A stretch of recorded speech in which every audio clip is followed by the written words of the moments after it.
A very, very warm welcome to all of you. Good morning, good day, as we say in Australia, and good evening. So in New Zealand, Australian, and for our Asian colleagues, thank you so much for getting up early and enjoy your coffee. For our European and African colleagues, thank you for spending your evening with us and enjoy your glass of wine. And for everybody in the middle, whatever you enjoy, whilst we are launching our new website, enjoy. Before we start, I would like to acknowledge our ancestors across the world and invite our ancestors to join us for this launch and to create a global transformative village together with us.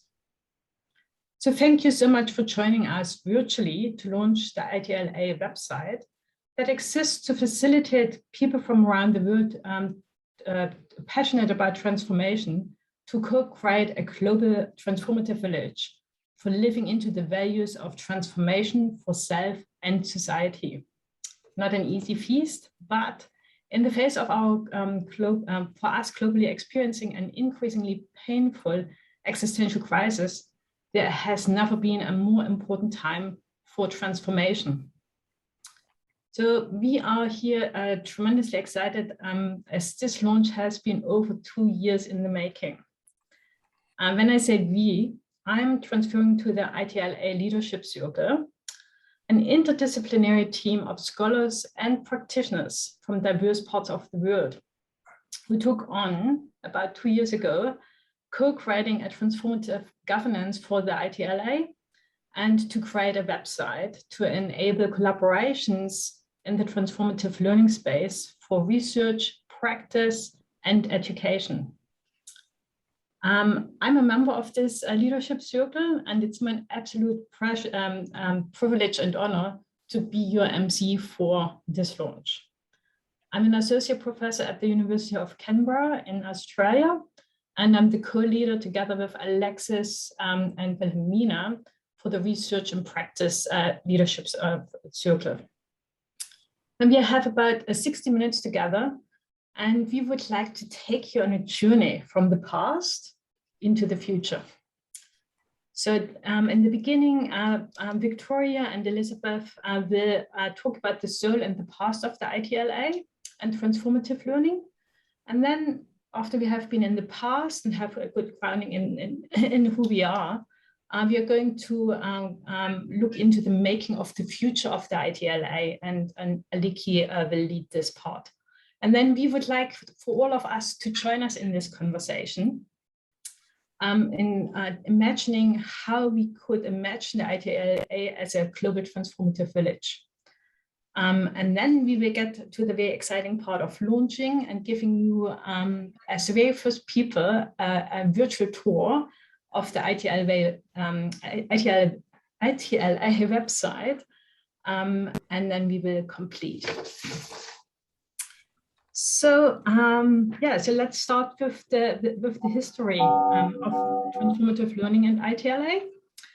We are tremendously grateful and delighted that two of the pioneers and lineage holders of, and I call them actually living legends of TL, of transformative learning, who worked with Mezirow, Elizabeth Castle and Victoria Marsick, accepted our invitation to share about the soul and the past of transformative learning and ITLA. For many, I probably would not need to introduce Victoria and Elizabeth, but for those ones who may be joining us from outside of the TL community, I think it's really important to do so. So Elizabeth is a retired professor from the California Institute of Integral Studies, where she helped create a PhD program in transformative learning. Before moving to California, she was part of the adult education faculty at Teachers College in New York. Elizabeth has attended every transformative learning conference. How many have there been? 14, right? 13? I think there are 14. I think so. Yeah, cool. That's a huge accomplishment. And so, you're holding all the knowledge. Victoria is a professor of adult learning and leadership at Teachers College at Columbia University in New York. She was a research assistant at the Women's Re-Entry Program study that gave evidence-based proof to Jack Mezirow's theorizing about transformative dimensions of adult learning.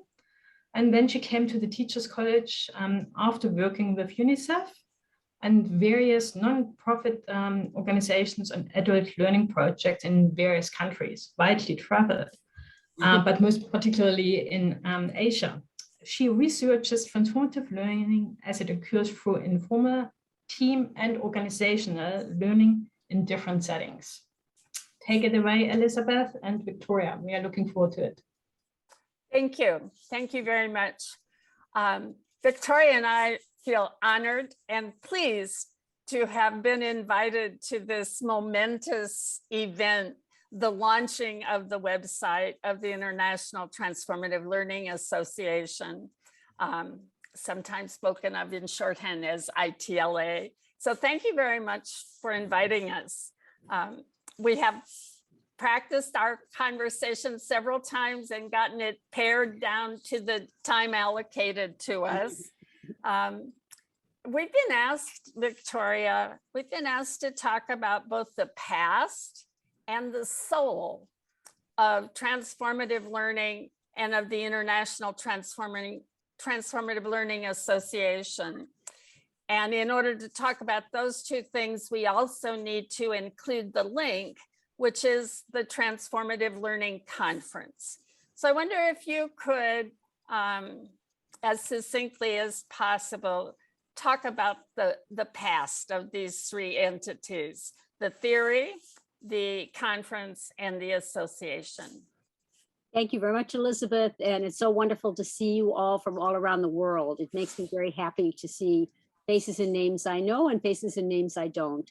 The transformative learning theory did not necessarily and only start with Jack Mezirow, though we often think of him in that way, because I don't know, for whatever reason, he wrote about it in a way that really touched people's minds and hearts and actions. And so when I started to work with Jack Mezirow, I did in fact work on the Women's Reentry Project, which, as you know, started because Jack became fascinated with his wife's reentry into higher education after being a home caregiver. And so I watched the theory kind of grow, and I kind of helped to develop some of the research that undergirds it. But in any case, Jack had for a long time been on the search for looking at adult learning rather than pedagogy or adult education. He felt that the learning that people individually do as they engage education was something that was underthought or under-theorized for adults. And so I saw him work on this aspect of the whole thing from the very beginning.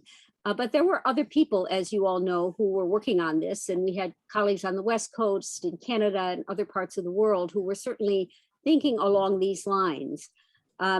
So all of this came together for Jack in a way through the conferences. He had written about it, as you know, but he decided to gather some people together, and he really didn't expect more than about 20 or 25 people when he first created this opportunity. It was to be a gathering of scholars and practitioners who were interested in the theory and practice of transformative learning. So he and we were very surprised when over 100 people decided they wanted to join this conversation. And he was very fortunate to have two graduate students working with him, Colleen Wiesner and Nancy Fall. Some of you know them. Colleen unfortunately passed away a number of years ago. Jack was going to kind of run this as a regular academic conference, and Colleen and Nancy said, well, wait a minute, your goals are really to foster dialogue and engagement and learning. You can't do it that way. We need to have a different way of organizing it. And so the notion of building a community in which dialogue and conversation took place was born at that first conference, and has kind of been an ethos that continued on through the various conferences. The first international conference was in Toronto with our friends in Canada at OISE. And then we moved to Bermuda, and then of course to Greece with Alexis Kokos and George and other people hosting there. We've also had, as many of you know, there are many healthy and wonderfully strong networks on transformative learning in Greece and in Italy, where Jack had talked and traveled, and there's a group of people there in both of those countries that are really moving in this direction and have really built this up in their own cultures. But what happened was that at one point along the line, although this conference is held every other year roughly, it was held mostly and sponsored by people who had been to conferences quite a number of times. And so there was kind of a culture of the conferences that got carried forward for better or for worse.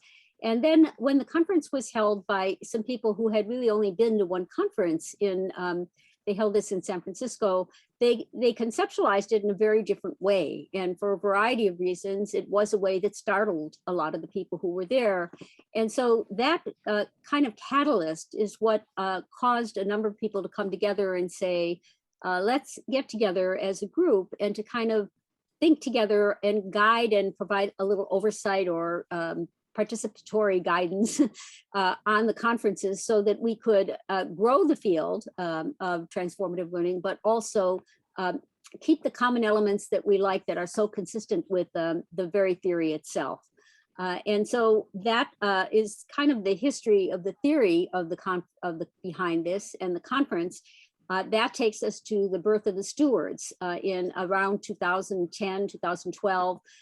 Where this informal group began to meet and talk together and ultimately decided that it would be better to incorporate for a number of reasons and to really take a conscious and more serious effort at trying to figure out how to make this association a home for everybody who wants to be associated with it. And that took us to today. So I think I covered a bit about the theory, the conferences as the link, and the ITLA as an organization.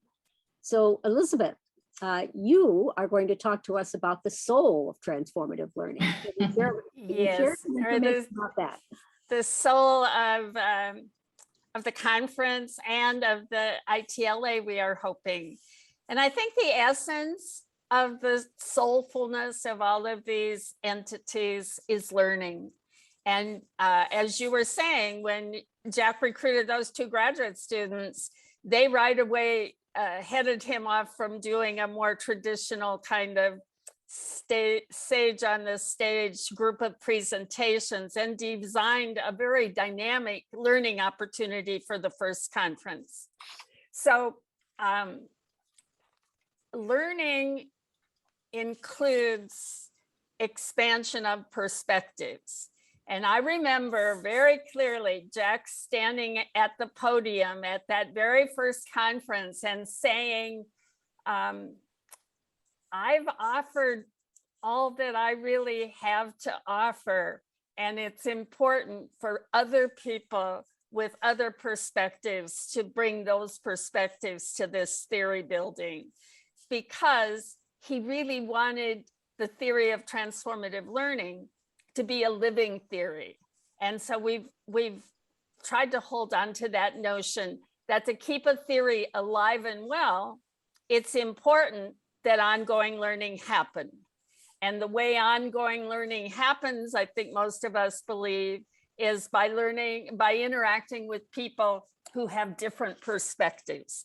So we are trying through the conferences and through the ITLA to really diversify, to broaden the perspectives that we get to join into the conversation. So when you think about the various ways that we really are trying to get people with different perspectives to join in this conversation, how would you describe the different kinds of diversity that we're seeking, Victoria? Thank you, Elizabeth.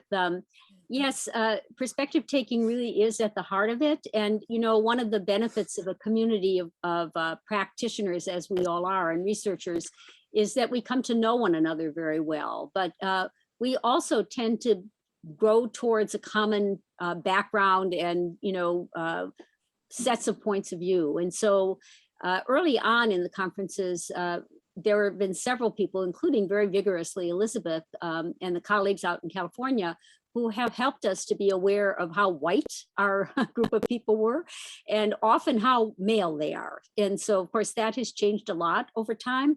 But in the early days, as we've tried to grow the circle of people and make the community an inviting community, an inclusive community in which people really feel that they belong, we have tried and continue to try to create an environment and a climate where people of color, of various kinds of races and ethnicities, and also where different gender, race, and class orientations are basically there. Native Americans, we were reminded that very much when we went to the conference in Toronto with Boise.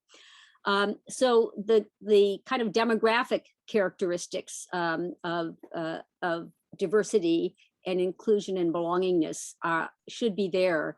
And you have to do a lot more than just set the table. You really have to create the climate and the process for making that happen. Mm-hmm. As you all attest, we have really also reached out globally and across different cultures and countries. And so I think there has been a concerted effort to join with other voices and perspectives around what this really means. And for example, through the eyes of decolonization or any other of the perspectives that are really essential in thinking about this. And we have looked for people from different disciplinary backgrounds. Adult learning tends to be a multidisciplinary background kind of application or field. But we really are interested in sociologists, psychologists, economists, historians, literature buffs. We're very open to the variety of folks who are here today and who could join us. And finally, I think, and this note, I think Elizabeth is also going to expand on, much of the work around transformative learning in the early days and still focuses on the individual and how the individual transforms his or her perspectives. But we are aware very much that we don't live as individuals. We live in social systems. And so we need to really expand and have thought very much about theorizing and thinking about how transformative is also a systemic kind of matter. It happens in groups and communities. It crosses boundaries. It works in ecologies. And so I think that's another kind of diversity that more recently we've been especially seeking points of view on. And so I know we've talked a lot about broadening perspectives, Elizabeth. Maybe you could help us as we get to the third part of our discussion to think about the question of, well, are going to become so broad that we lose our meaning entirely? How can you wrap your arms around defining the phenomenon of transformative learning? What's essential to it? Well, that's a question that this association has been engaging for the last many years, and we don't have an answer yet.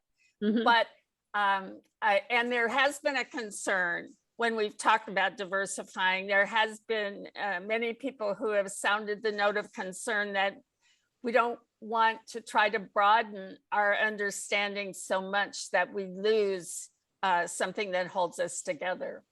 So I think of four elements that need to be accounted for in some way in creating a bond for the people who are going to be engaging in this global conversation.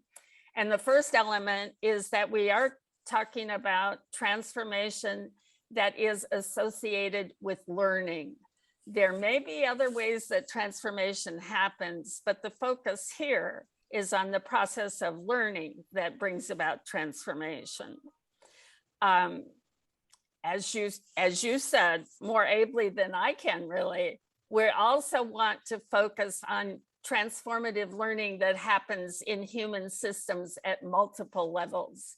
And I know when I came to California to help create the doctoral program in transformative learning, which is what we were calling it when we began, we realized, well, that we needed to say more about what we were about. And instead of calling it transformative learning, we said we have a program of learning and change in human systems, individual, small group, organization, and community.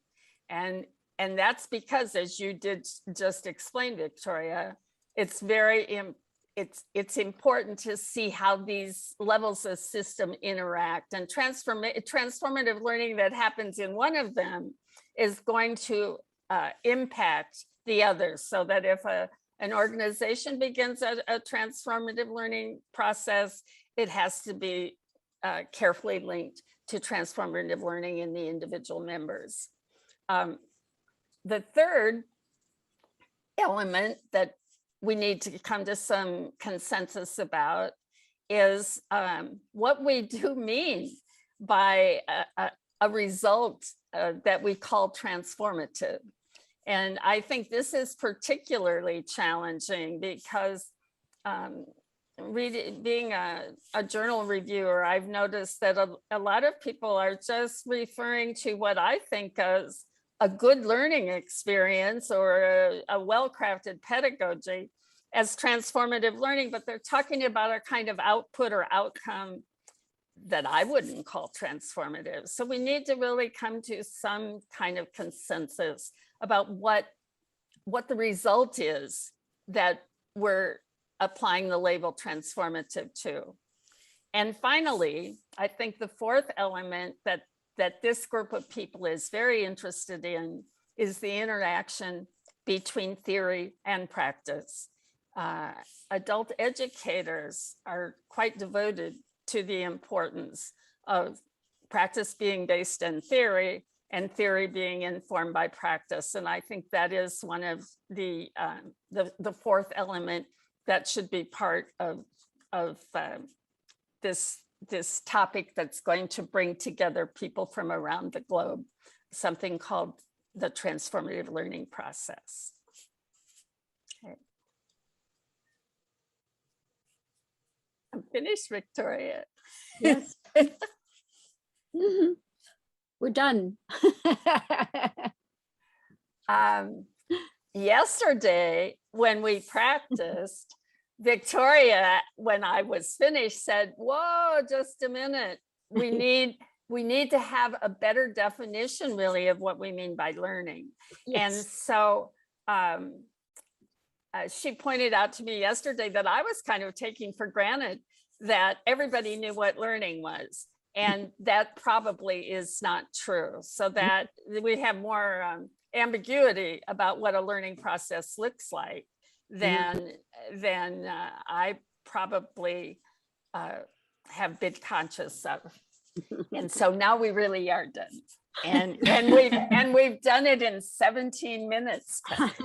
That is amazing. Thank you so much, Elizabeth and Victoria, for providing us with this fascinating and very rich overview of our roots. And I really also liked how you did it, you know, in the real style of transformative learning, having a dialogue, having a conversation and building up on each other. So fabulous, thank you. I also want to take the opportunity to welcome everybody who joined us in the last couple of minutes. Thank you so much for joining us, and we really hope you enjoy this session, this launch of the Transformative Learning Association website. Yeah, and also actually coming back to Victoria and Elizabeth as well, I really love how you said it's really about broadening perspectives and that people with different perspectives to join the conversation, to join this dialogue, to take transformative learning to the next level. And so given also the huge diversity of people in the room, of people who have been part of the transformative learning community for many years, but also I can spot many people who are coming and joining this our community as well. So there is a place for everybody here. Fabulous. Now that we have an excellent grounding in our roots, and I really see it like, our roots, now we can, as a kind of a tree, grow into the future.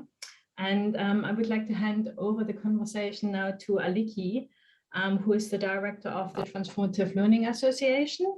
and to her and her team of the Leadership Circle to tell us more about creating the future of ITLA, how we can grow the tree. Thank you, Petra. Hi, everybody. It's so good to see friends and colleagues and people from all over the world. Thank you for taking the time, regardless of your time zone, to jump into this Zoom space. I want to say a few things, but before I do that, I do want to introduce you to the team that's been working together for the past 2 years very intentionally.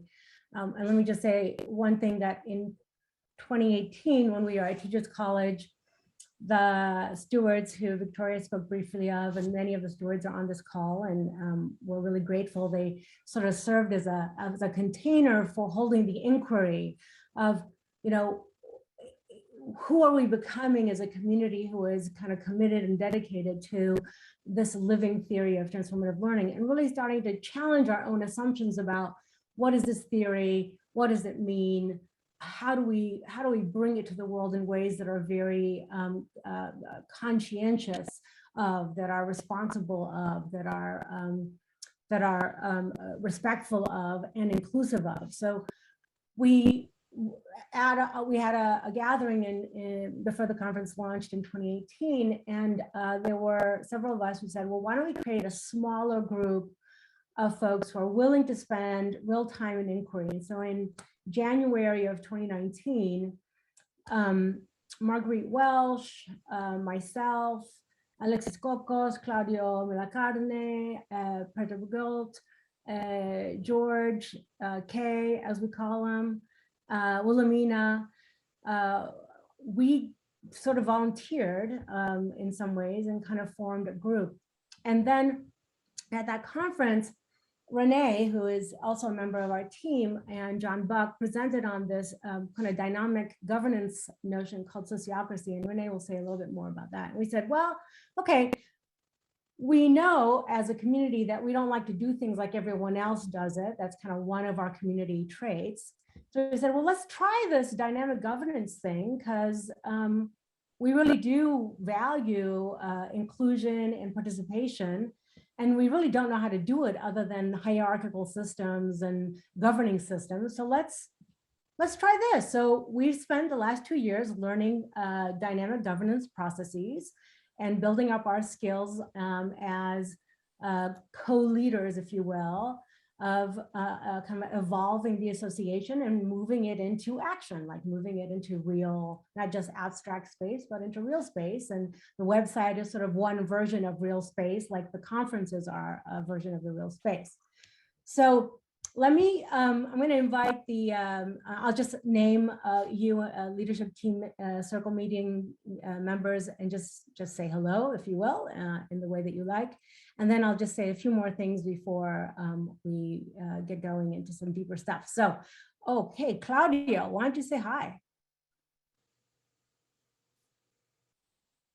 Hi, everyone. My name is Claudio Melacarne, and it's an honor to be with you here. And I work at the University of Siena, and I'm very happy to share with you some ideas and to start this adventure. Thank you. Thank you. George? I was expecting that to be after Claudio. So hello, everyone. Welcome to our effort, to our to our celebration of the launch of ITLA. I work for the Atlantic Open University, as you may know or as you may not know, and I'm very happy to be with you. See so familiar faces, so many familiar faces, but also new people, and I'm very glad that you managed to participate. We are close to 100 people right now, and this makes me very happy. Wilhelmina? Greetings, everyone. I'm from Northern California. My name is Wilhelmina Wilson, and it's so exciting. I feel like it's almost like giving birth without the pain. I'm the executive director of a nonprofit called Healthy Black Families based in Berkeley, California, and am so grateful for you all spending this morning, evening, or afternoon with us, depending on where you are. Thank you so much. Marguerite. Hi, everybody. Welcome to our launch. It's so exciting to have you with us. I am also like Wilhelmina in Northern California with St. Mary's College of California. And I haven't given birth, so I don't know what it's like, but it sure is exciting to be at this point after all our work over the last couple of years with this amazing group of people. Thank you. Alexis. Good evening, good morning, everyone. I am Alexis Kokos, Emeritus Professor of Adult Education. And I am also head of the Hellenic Association of Adult Education. As you see, a good number of the Greek colleagues are present in this launch, and I'm very happy for this coming together. Petra. Hi again, and for me, it's a bit like coming out after, over 2 years working in the background with this amazing team. So I'm, as I said, I'm an assistant professor at the University of Canberra. However, originally I come from Germany, to be more precise, from East Germany, and have been living in New Zealand and now living in Australia. And very excited to be part of this team and looking forward to working with all of you. Renee. Good morning, evening, afternoon. I'm Dr. Renee Owen. I'm an assistant professor of educational leadership. I coordinate the educational leadership program here in Ashland, Oregon, as where I'm coming to you from Southern Oregon University. This is the historical lands of the Takelma and Shasta people here in Oregon. And it is so exciting to have you all here. As a leadership team, we have been working together for a number of years now, working toward this launch.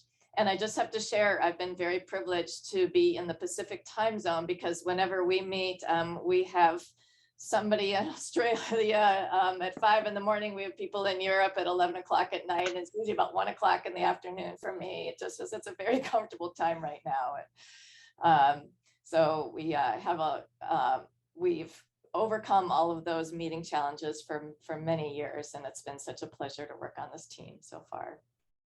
Thank you. Thank you. And for those of you who don't know me, my name is Aliki Nikolaidis, and I'm at the University of Georgia, and I'm Associate Professor of Adult Learning. And I have been also a part of the kind of dedicated crew over the past 7 years who have been really asking the question, how do we continue to live into the aspirations of a living theory of transformative learning, and really continue to develop the theory and practice and the texture of what we mean by this for ourselves and for the multiple levels of impact that we want to have. I want to say just a few more things, and then I'll invite others to say some things about how we've been working together as a leadership circle team. I think one of the things that is interesting in this is timely about, because some of you might be saying, well, why do we have a Transformative Learning Association? And, as Dr. Marsick said earlier, there was kind of a disruption in our community because we sort of didn't recognize ourselves for a moment. And in that moment of not recognizing ourselves, we said, well, maybe we ought to really pay attention to who we are and who we are becoming. And really take a critical view and break some of the habits that we've gotten into and some of the kind of protections that we put around us as a community. And we decided that we would really genuinely study ourselves to create a kind of a place, if you will, a gathering place, a community place where we can express our values for discourse, for dialogue, for difference, for similarities, for stretching the theory and the practice, for exploring the dark sides and the light sides, the shadows in between. And we realized that as we were having this question, that the nature of higher education in the United States and Northern Europe and Europe and other parts of the world was also undergoing a kind of change in and of itself. And so we started to realize, like, well, maybe our community is larger than just one university structure. And what would it be like for us to become an association, where regardless of our affiliation, higher education, community, and structures, profit, nonprofit, scholar, practitioner, like all the contexts, north, south, margins, center, that we could create a space we could actually generally become a global community. And so that's the spirit with which we entered in January of 2019, a deeper inquiry around, well, how do we actually do this? And of course, we've had a lot of help along the way from many people, but the leadership circle has maintained a kind of commitment and ongoing inquiry. We've been meeting regularly every 2 weeks for 2 years. So we've been at it for quite some time. And what you are about to be introduced to is what are the fruits of our efforts, both in the way that we're able to work together as a team, as a leadership circle team, but also in the way that we are about to present and launch our website, which we'll get to in a moment. Before we do that, I want to invite Renee to say a little bit about sociocracy, just how we're using the principles of dynamic governance to help us sort of maintain an integrity around this inquiry. And also then I would like to invite Wilhelmina to say just a few things about the work we've done to sort of figure out, well, what are the values that we share and how do we really live those values in our way of leading the association? And then I'll come back and I'll invite others to say a few things too. But Renee, would you like to say something? Absolutely. Thank you. And I'm going to screen share as well. And I'll do that. This did not work out the way I planned. Hold on. There we go. All right. I want to remind you all briefly, I've got a photo here from our 2019 conference when John Buck was presenting for the keynote on sociocracy meeting transformative learning. And it was partly, as Alicia said, out of that presentation that we sort of had this concept that, hey, this sociocracy really meets the values of transformative learning. Sociocracy is also called dynamic governance, but the name sociocracy is really meaningful, as the roots of the word mean rule by relationships. So the idea with sociocracy and dynamic governance is, again, it meeting our values. And as Elizabeth and Victoria just talked about, Jack Mezirow and all of our expectations are that transformative learning is a living theory. And that's exactly the idea behind dynamic governance, is how are we going to live into our values, and knowing that our values even change sometimes, our processes change. So moving from rigid colonial structures of, on the left, this is how most organizations are structured and organized. So as we were becoming an organization, how were we not going to look like this, which is a one-directional structure that is fragile? And how can we portray something that is more of a living system, such as on the right, which has to do with looking at nature systems. On the right, we have a living system of nature, which so beautifully balances itself. So we wanted to be self-organizing and be alive. How could we practice that, as we've been talking about? Transformative learning, not just as a theory, but how are we going to practice it, even in modeling our organization? How are we going to create a climate and a process, as Victoria said, for inclusion and equity, rather than just talking about it? How are we going to create those systems where we hear multiple perspectives? So transformative learning, it comes in cycles, right? We move through cycles of learning, and sociocracy, dynamic governance, is based on a circle of feedback at its basics. So we're always lead, doing, and measuring is the basic component.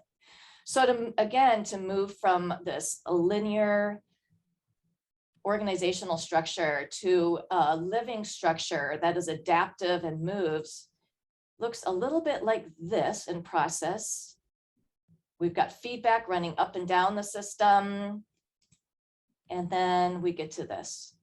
In the middle is the new International Transformative Learning Association Leadership Circle structures.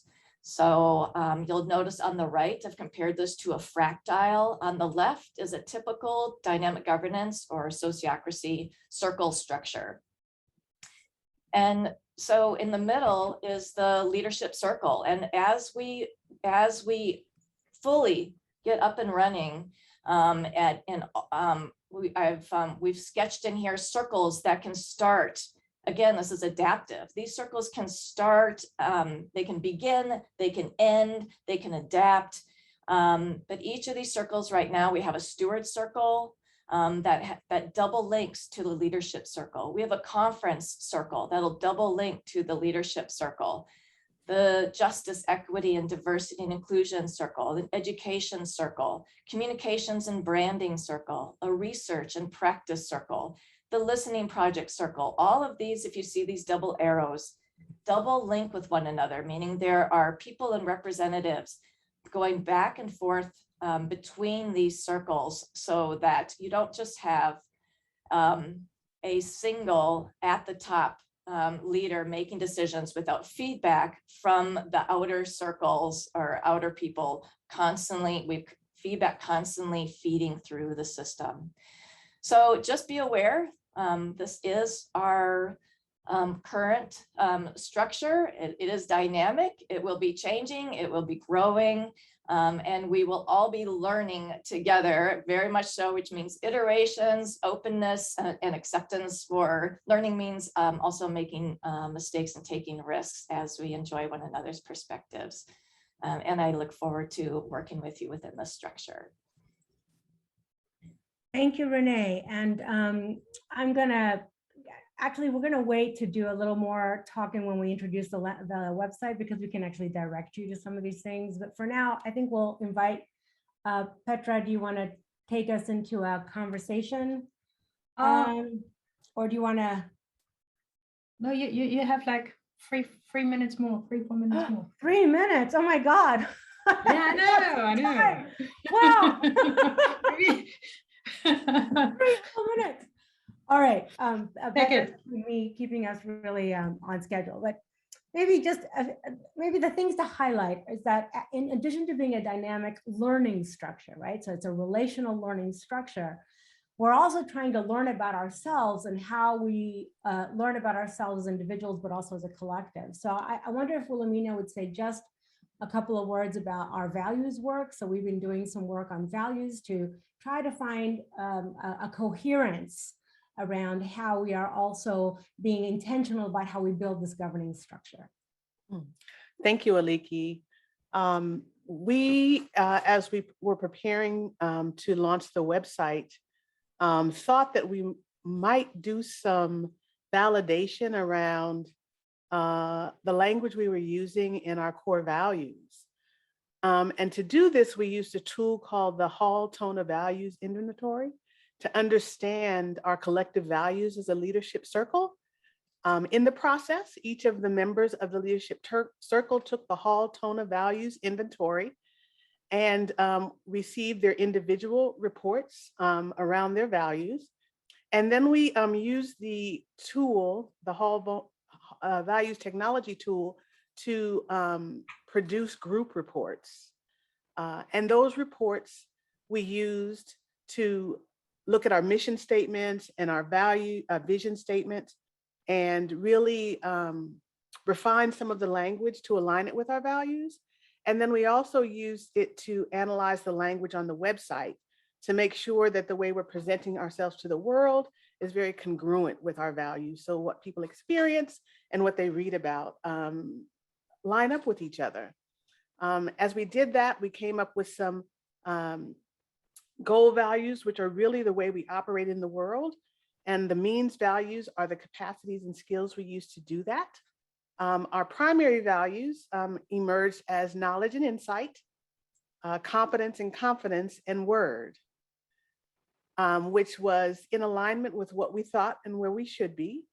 And our means values, really the ways that we accomplished that were through education and knowledge, research, and quality evaluation. And there was a huge piece in there about art and creativity.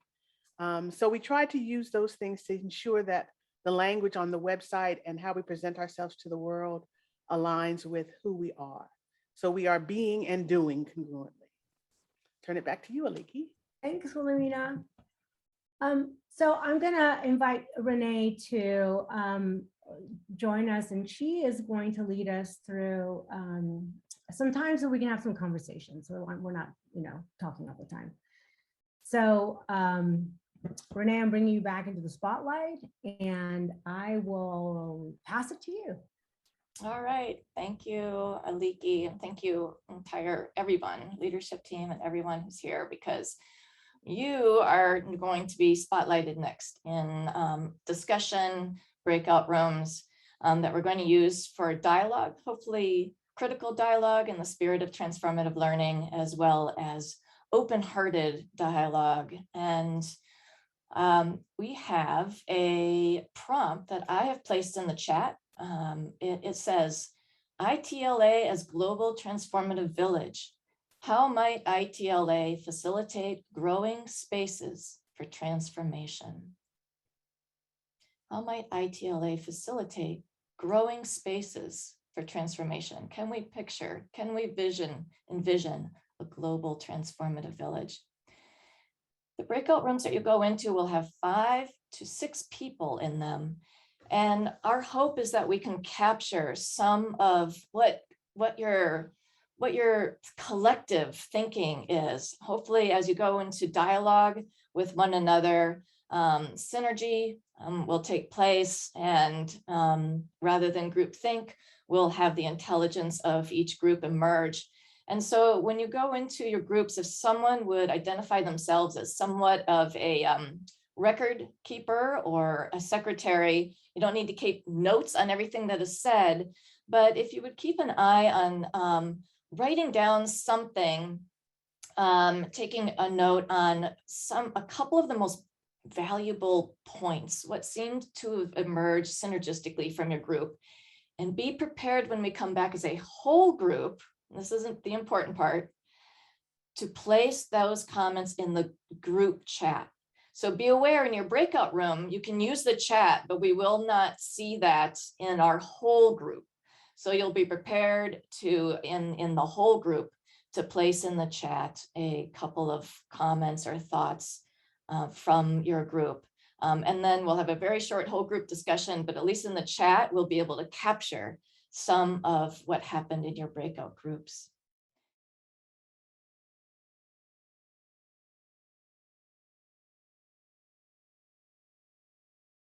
All right, here comes everybody. Welcome back. Welcome back, welcome back, welcome.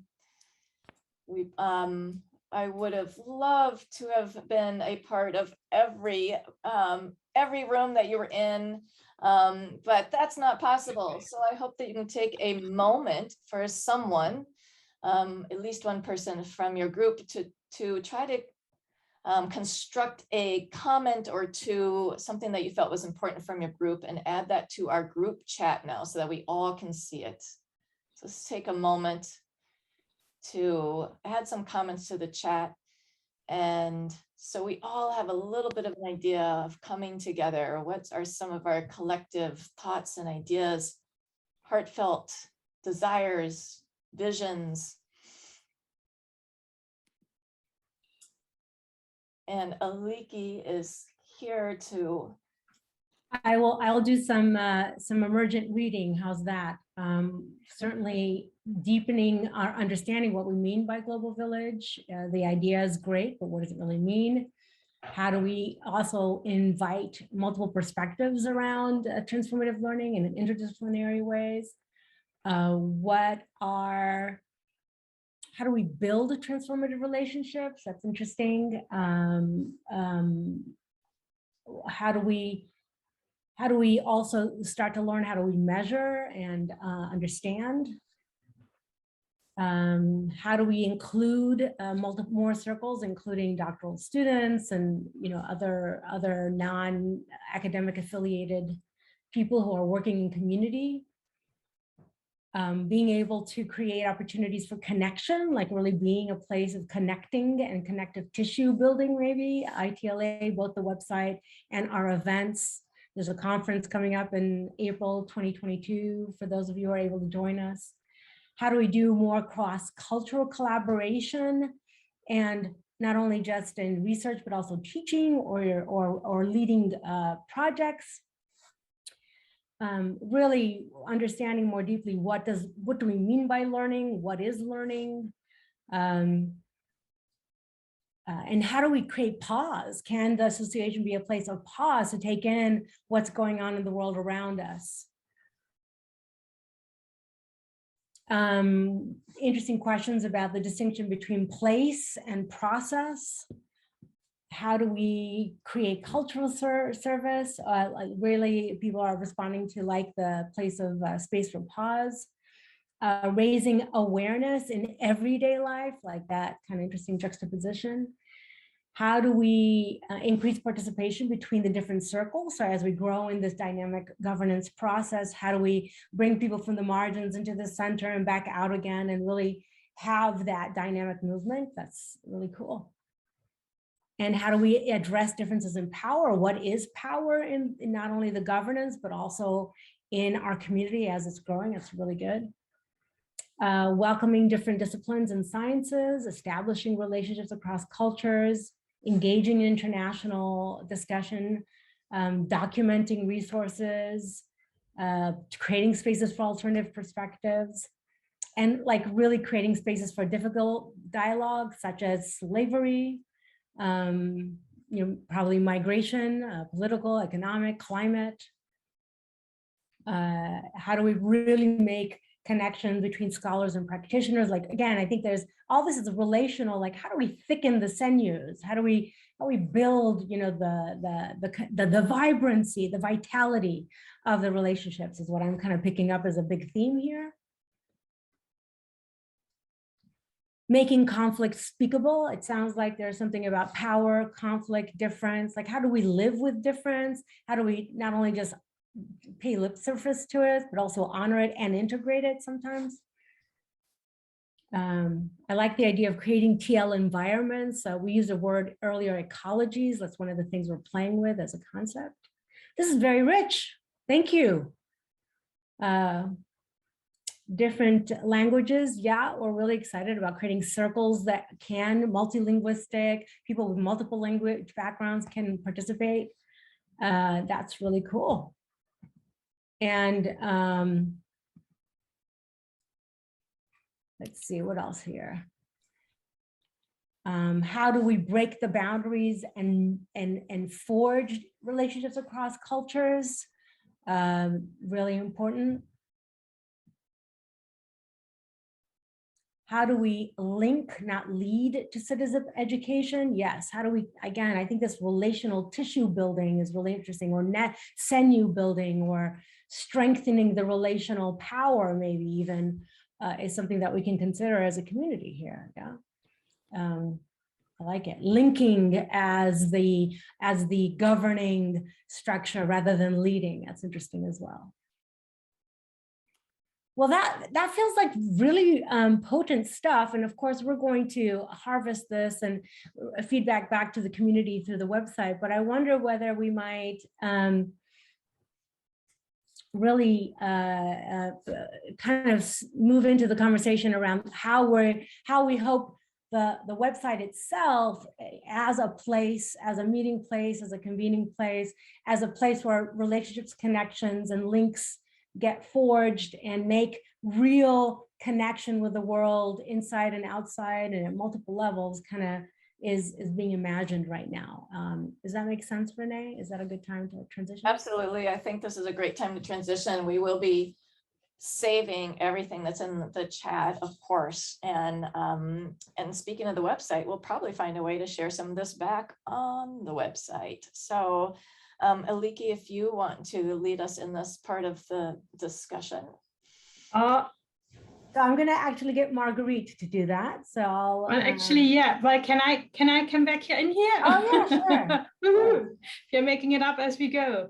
because I have the background to celebrate, because now it's long-awaited moment of launching our website, which is really designed to facilitate everything which you have been putting in the chat box, to create connections, to create long-term relationships, to facilitate us delving deeper inquiries, into dialogue with each other, but also to raise awareness of transformative learning in other fields and areas.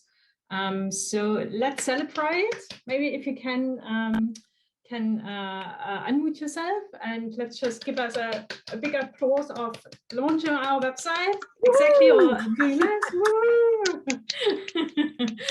And on that note, let's disclose and kind of draw open the curtain to the website. And on that note, I'm handing over to Marguerite to let us know about the website and give us a little bit of a virtual tour, like a teaser.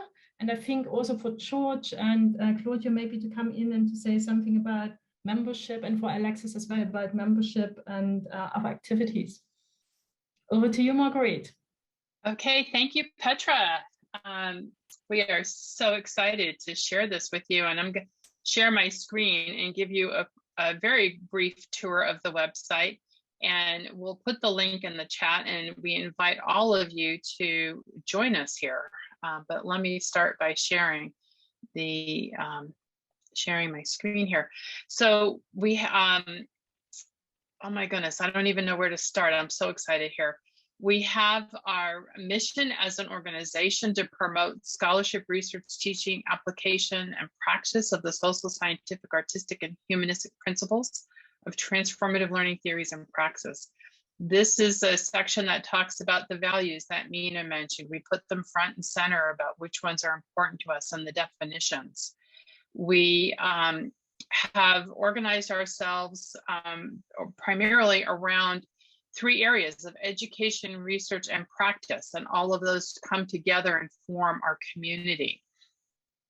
And we have opportunities to join us, and in joining us, you have access to member-only events, including webinars and discussion forums, discounts on the conferences and workshops, and opportunities to collaborate with others. And then we have some events that are already scheduled. So this is where we are today. We have our next event on January 14th, exploring art for perspective transformation. And then the conference, and you'll notice as we go through the website, there's a link right up here to the conference, which is in April in Michigan. That's our next conference. But let me show you a little bit more about who we are and what we are. So there's a page about dynamic governance. This gives a little more detail about what Renee shared with us earlier. And the circles that we're working with now. We anticipate that as more people join us, we will have more circles to add to our dynamic governance process. And we recognize that this is going to be a learning opportunity. We're a couple of years into practicing with this, and we're excited about it, and we hope that everybody else is as well. We also have a page for our partners. So I'd like to invite Claudia and Alexis to talk a little bit about the partnerships that they've set up with us for their organization. So how about we start with you, Alexis? Yes, the ITLA and the Greek Association have signed a memorandum of agreement, and the purpose is to create a framework for cooperation and advancement of mutual goals regarding the development of theory, research, and practice within the transformative learning community. Practically, this means that we should have mutual access to the activities of the 2 organizations, such as webinars, research projects, exchanges, study visits, etc. So we are looking forward to the launch of this cooperation. Great, thanks, Alexis. And Claudia, can you talk about the Italian network? Yeah, thank you. And my name is Claudia, and I am one voice of this community, Italian community. And many of my colleagues in Italy have taken part of this Italian Transformative Learning Network. It was born many years ago with Jack Mezirow. Jack Mezirow met us in Italy 15 years ago, and after many other colleagues. Our goal is to support the connection between our research perspectives in Italy and the research of US and other countries. And we are very happy, and I share with you the voices of Loretta Fabbri and Alessandra Romano and other colleagues from Italy. And we would like to go more deeply in our connection between other different communities. Great. Thank you, Claudia. And you can see there's links here to their networks. We also have a link here to the leadership. So if you want to learn a little bit more about those of us that have been working on this project, that's where you would go. What we do is the different areas in research and practice. We have a very ambitious set of goals in terms of the activities that we're planning.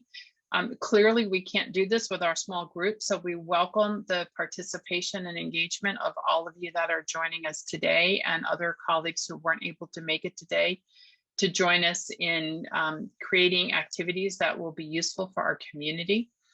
And then we have a page about membership. So George, can you talk a little bit about membership?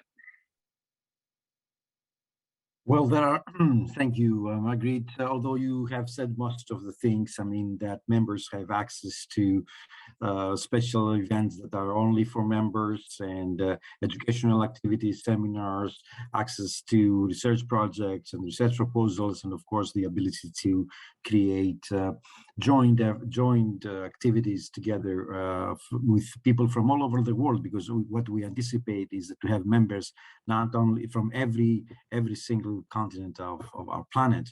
And as you also have now presented on your screen, there are going to be many discounts on conferences, information about news and what's going on in our small community, which we hope to become a bigger community, and so on. Also, there's an opportunity to start discussions in the members section, discussions not asynchronous discussions that you can start and expect people to answer, and then help them develop your thinking and so on. I think it's going to be very exciting. The webpage is great. The members side, maybe we can see that as well. It's great, and we hope that a lot of you will join. Now you can see below the membership schemes, the fees, and I'm not going to comment on these now, but don't go below, because they will see 1,000 and they will think it's too much, but it's actually not too much. It's only USD or 50 euros or 60 euros something per year, which is what you would offer to develop this community, because the community also needs resources. Thank you, Margaret. Thanks, George. And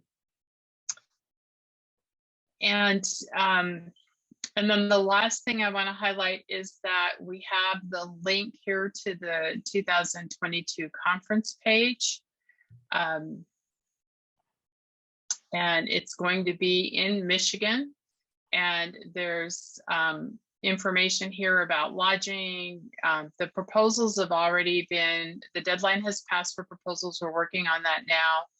There's also in this link, in this section, a link to the past conference proceedings. So we have the proceedings from all our prior conferences are listed here. So if you want to get to, you want to come in and see what happened in the past conferences, the papers that were presented and included in the proceedings, you can access all of them here. And then, of course, the most important button is this one right here, to join us and to become a member of our association. We welcome everybody. I'm going to turn it back to you, Petra. Thank you so much, Marguerite. And maybe just pointing out the beautiful artwork, which is all over the website, and which is also in behind me, is from our inaugural inaugural artist of residence, Ethan Pavelalong, from Taiwan. And maybe, Margaret, you can just also show where people can find more about him. So the idea is to have, because art being an extra-rational transformative pathway, so the idea is also to have every 6 months a new artist whose artwork we are then also showcasing on the website, and obviously that artwork, you know, being linked to transformation as well. Yeah. So you can see it's under the about ITLA Artists in Residence is where you would get to this section to find out more about Ethan and his work.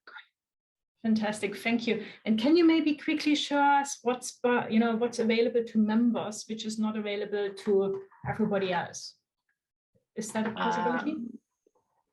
I think so. Features. I didn't.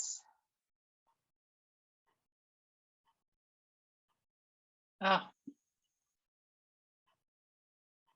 It looks like I don't have, maybe somebody else is logged in. Let me see if I can get in. No, there's a problem with my password. So maybe if somebody else is able to log in, sorry about that. Maybe you can just tell us what's behind, because there's amazing features exactly for connecting and engaging in conversations. Yeah, it's in the membership area, membership community area, there's a set of discussion forums to talk about many of the things that we talked about in our small groups today. And there's opportunities there to start new forums and engage with one another about the really important questions that were raised. Like Elizabeth challenged us to think about how we're defining learning and what does that mean. The question about the relationships between theory and practice and transformative learning. We have some forums already started, and there's opportunities to start new forums for areas that people are interested in. And I'm just wondering if there's anybody else from the leadership circle that can show what those look like. I'm sorry I can't get in with my password problem. I didn't check that part this morning. I haven't got access either, sorry. Okay. Okay, well, that's a mystery we invite you to explore, find out for yourself, join up, so that you can find out about it. Thank you so much, Marguerite, for showing us the website and for all the work on the website with the team behind you, and also particularly mentioning Kirsten. Do you want to Kristen, yes, I was just thinking Kristen Del Simone has been our website designer and has done, I see some of the comments in the chat about appreciating the site, and I just want you all know that the design of it is due to Kristen's wonderful work with us. She listened to what we had to say, worked with us, asked great questions, came up with what if we do it this way, what if we do it that way, and she's just been amazing. And she's also working with John and Frank on the site for the 2022 conference. So you'll have plenty of opportunities to observe her good work. Awesome, thank you. And really, thank you again also so much for your comments, very positive comments about the website.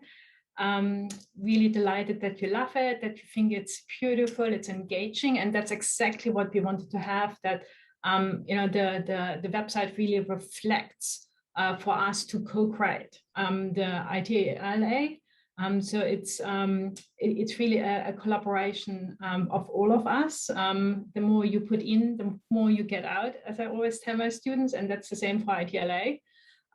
It's really up to us now. We created kind of the foundation for creating a strong, vibrant, inclusive, and inspiring community of transformation, and for facilitating transformative learning.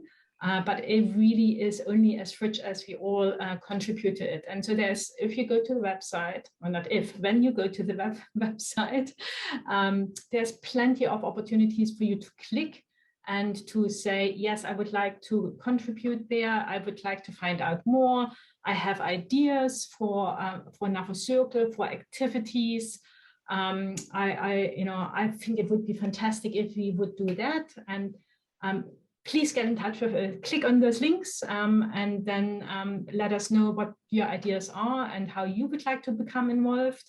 And so that we then can start really working together in creating this community. And also talking with Debbie before made me realize, it's really through co-creating together that we are creating those connections, that we're creating the linkages, the relationships for us all to flourish and to enact transformative learning as we go and as we breathe. So, so I invite you to explore the website and to join us and to become a member and get onto the website. I think somebody put the link, and maybe we can put in the link to the website in again. So you just need to click there, go there, click the join button. And as I said, get in communication with us to explore all the things which we can do together. Which brings us to the end. And really thank you so much for your openness and willingness to join us early in the morning, in the middle of the day, but also those ones, in the European and Asian parts of joining us late in the evening. We really, really appreciate and value your willingness, your passion for transformative learning, but also your willingness to create a global transformative village for living into the values of transformation for self and for society. And let's really use collectively the disorienting dilemma that the existential crisis presents, which we are all finding ourselves in around the globe. So let's use this existential crisis as an opportunity for co-creating the social and global transformations and the individual transformations which are required for us as human beings, for all creatures and for Earth itself to not only survive but thrive. So we are tremendously, getting goosebumps, we are tremendously looking forward to working and playing together with you in many years to come. Can't wait, really the sky is the limit. Creative minds coming together, passionate minds coming together, the sky is the limit and the world needs it. We are the ones who we have been waiting for. So let's co-create together and we really enjoy. So thank you very much for joining us today and see you soon and talk to you soon. Bye for now.